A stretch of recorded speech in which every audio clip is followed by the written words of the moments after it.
കൂട്ടുകാരെ, എല്ലാ കൂട്ടുകാർക്കും മിഠായി കഥകളിലേക്ക് സ്വാഗതം. ഒരു ചരിത്രകഥ കേട്ടാലോ?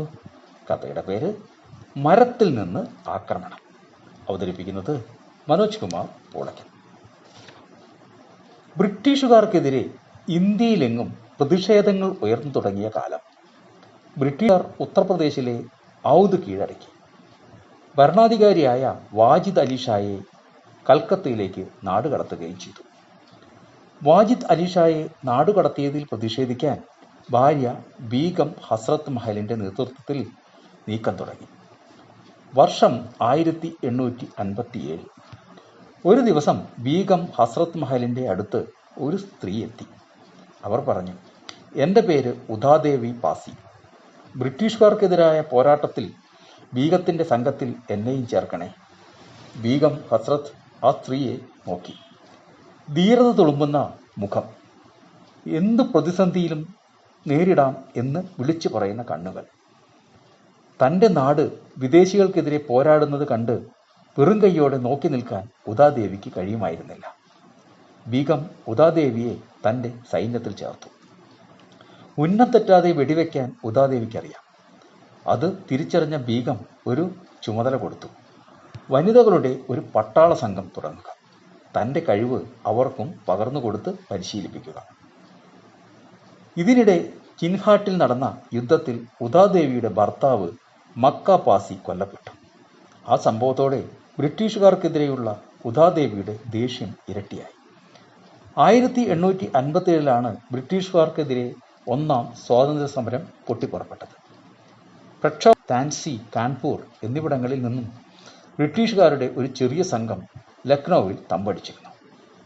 2000-ലേറെ പേരുള്ള ഈ സംഘത്തെ ലക്ഷ്യമിട്ട് ഉദാദേവിയുടെ സൈന്യം മുന്നേറി. ആ ആക്രമണത്തിൽ ബ്രിട്ടീഷ് പട്ടാള ക്യാമ്പിന് വൻ നഷ്ടങ്ങളുണ്ടായി. അടുത്തതായി പട്ടാളക്കാർ സിക്കന്ദർബർഗ് ആക്രമിച്ചു. ഈ യുദ്ധത്തിൽ നിരവധി പേർ കൊല്ലപ്പെട്ടു. എങ്കിലും ബ്രിട്ടീഷുകാർക്കെതിരെ ഉദാദേവിയുടെ നേതൃത്വത്തിലുള്ള സ്ത്രീകൾ തീർത്ത മതിൽ ബ്രിട്ടീഷുകാരെ തടഞ്ഞു. നവംബർ 16 സിക്കന്ദർബാദിലെ ആളൊഴിഞ്ഞ ഒരു പ്രദേശത്തു കൂടി ബ്രിട്ടീഷ് പട്ടാളക്കാരുടെ ഒരു സംഘം നീങ്ങുകയാണ്. പെട്ടെന്ന് ഒരു വെടിപൊട്ടി. പട്ടാളക്കാരിൽ ഒരാൾ വീണു. ആരാണ് വെടിവെച്ചത്? അവർ ഞെട്ടലോടെ ചുറ്റുപാടും നോക്കി. ആരെയും കാണാനില്ല. വീണ്ടും വെടിവെച്ച 3-4 പേർ കൂടി വീണു. ബ്രിട്ടീഷ് പട്ടാളക്കാർ വിരണ്ടുപോയി. ആരാ ഒളിച്ചിരുന്ന് ആക്രമിക്കുകയാണ്. പക്ഷേ എവിടെ നിന്നാണെന്ന് പിടികിട്ടുന്നില്ല. തുടരെ വെടിയൊച്ച മുഴങ്ങി. 15-20 വെള്ളപ്പട്ടാളം വീണുകൊണ്ടിരുന്നു. അപ്പോഴാണ് ഒരു പട്ടാള ഓഫീസർ വെടിയേറ്റവരുടെ മുറിവുകൾ ശ്രദ്ധിച്ചത്. ഇത് കണ്ടാൽ മനസ്സിലാവും മുകളിൽ നിന്നാണ് വെടിയുണ്ടകൾ വരുന്നത്. ഓഫീസർ ചുറ്റും നോക്കി.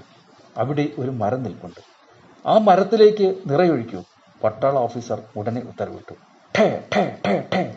നിരവധി തോക്കുകൾ മരത്തിനു നേരെ തീ തുപ്പി. മരത്തിൽ നിന്ന് ആരോ താഴെ വീണു.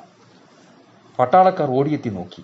അതൊരു സ്ത്രീയായിരുന്നു. അതെ, വെടിമരുന്നും വെടിയുണ്ടകളും നിറച്ച ബാഗും തോക്കുമായി മരത്തിൽ ഒളിച്ചിരുന്ന് നിറയൊഴിച്ചത് ഉദാദേവിയായിരുന്നു.